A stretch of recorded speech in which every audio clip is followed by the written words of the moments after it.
Okay team, I want to break down the front squat for you because we've had some complaints of wrist troubles and it's just not a movement that we've done a ton, so I want to give you a little tutorial, okay? So for our front squat, I'm just going to demonstrate this with an unloaded barbell because I'm tired post-workout, but let's talk about hand positioning first. So your hands are going to be just outside of your shoulder blades.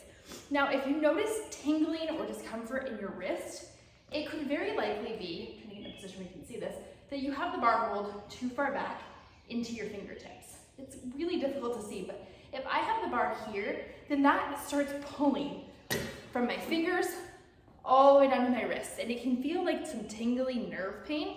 So it's really important that we get the barbell here, like on this first pad of your fingers, right where if you were gonna be doing pull-ups, where you would have like calluses, right on that line, okay? So let's get the barbell, let's play around with this position here. So instead of letting it roll all the way back, I want you to make sure that you have your hands wrapped around it, thumb is wrapped, and then so your fingers are tight, they're not like lazy right here. I think that's a big thing that happens. And then you're gonna drive your elbows up, okay? You'll notice instantly, as soon as you drive your elbows up, you're like, I can't breathe, I'm choking myself. Cool, you're doing it right. That's gonna help protect your wrists. So think about elbows up the entire time. So from there, similar squat principles apply. You wanna make sure your feet are drilled into the ground. All 10 toes are touching the ground. If you struggle with squatting, if you're not feeling it in your glutes, you need to get your shoes off or get a pair of Converse that are really light and they keep you flat to the floor. Because I want all 10 toes touching the floor, elbows up, inhale, and then squat down to parallel, exhale as you stand.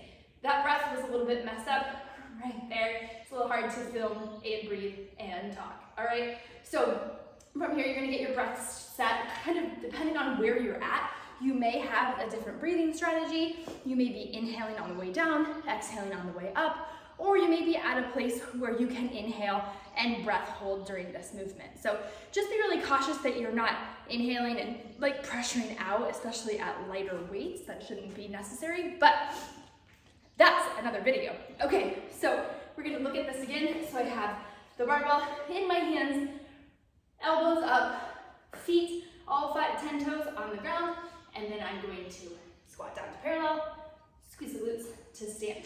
So this is definitely more of a quad dominant movement than the back squat, but you should feel it all over in your legs. You might not be able to go as heavy, or you definitely won't be able to go as heavy as your back squat. The other thing to consider with this is I feel like it takes a lot of core right here. So if your core strength is limited, you might notice that this is bugging your low back. So just really focus on your form and keep your weight down, and make sure that you're just like engaging that core. That exhale on the way up and kind of lifting everything can help. So hopefully that helps. If you're still having troubles with your wrists or anything with this movement, just film a quick video, post it in the Facebook group, tag Bree, myself, Antonia, and we'll get you some feedback on it. Okay.